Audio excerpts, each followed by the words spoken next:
हर खबर पर होगी आपकी पकड़।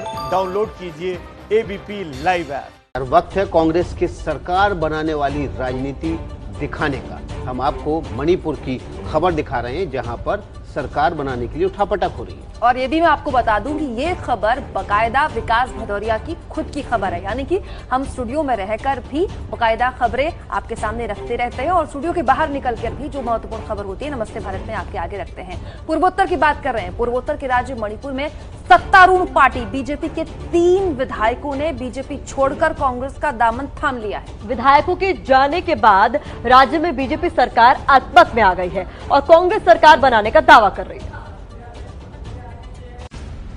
देश की राजधानी दिल्ली से 2300 किलोमीटर दूर पूर्वोत्तर का एक राज्य मणिपुर। कुदरती सौंदर्य से परिपूर्ण ये राज्य अभी सुर्खियों में है। वजह यहाँ होने वाली सियासी उठापटक। यहाँ बीजेपी के 3 विधायकों ने इस्तीफा देकर कांग्रेस का दामन थाम लिया है। इन विधायकों ने बीजेपी की चिंता बढ़ा दी है और अब कांग्रेस सरकार बनाने की फिराक में है। मणिपुर में 2017 में कुल 60 सीटों पर विधानसभा चुनाव हुए थे। चुनाव में कांग्रेस को 28 और बीजेपी को 21 सीट मिली।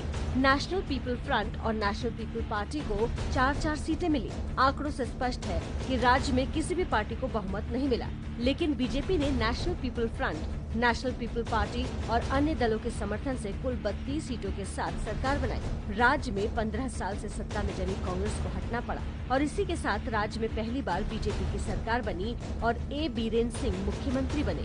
बीजेपी के 3 विधायकों के इस्तीफे के बाद एनपीपी के 4 विधायकों और टीएमसी के निर्दलीय 2 विधायकों ने बीजेपी सरकार से समर्थन वापस ले लिया। राज्यसभा चुनाव के चलते गठबंधन और पार्टी के भीतर मतभेद उभरे, जिसके कारण 3 साल 3 महीने सरकार चलाने के बाद मुख्यमंत्री एन बीरेन सिंह की कुर्सी पर खतरा मंडराने लगा।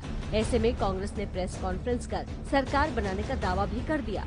Obviously, exploring that possibility, and definitely we'll try to form a government after moving a no confidence motion against the existing BJP-led government. Congress भले ही सरकार बनाने का दावा कर रही है, लेकिन कांग्रेस के 7 विधायकों की सुनवाई स्पीकर के पास लंबित है। यानी ये 7 विधायक वोट करेंगे या नहीं, इसका फैसला विधानसभा स्पीकर को करना है। कांग्रेस के सरकार बनाने के दावे में कुछ शर्तें भी शामिल हैं। आइए समझते हैं कैसे। पहली स्थिति, कांग्रेस के पास विधानसभा में अभी 20 विधायक हैं। कांग्रेस को अगर एनपीपी के 4 और टीएमसी सहित 1 निर्दलीय विधायक का समर्थन मिलता है तो कांग्रेस के पास 26 विधायक होंगे। अगर बीजेपी के 3 विधायकों का इस्तीफा स्वीकार होता है तो विधायकों का आंकड़ा 56 और बहुमत का आंकड़ा होगा 29। ऐसी स्थिति में कांग्रेस को सरकार बनाने के लिए 3 और विधायकों की जरूरत पड़ेगी। दूसरी स्थिति, अगर कांग्रेस के 7 बागी विधायकों की सदस्यता रद्द हो जाती है, सदन में कुल विधायक होंगे 49 और बहुमत का आंकड़ा होगा 25। ऐसी स्थिति में 26 विधायकों के साथ कांग्रेस सरकार बना लेगी। तीसरी स्थिति, अगर कांग्रेस के 7 बागी विधायक बीजेपी सरकार को वोट दे तो बीजेपी के पास कुल 30 विधायक हो जाएंगे और बीजेपी आसानी से सरकार बचा लेगी। यानी सत्ता की चाबी कांग्रेस के इन 7 बागी विधायकों के पास है और इनके भविष्य का फैसला विधानसभा स्पीकर को करना है।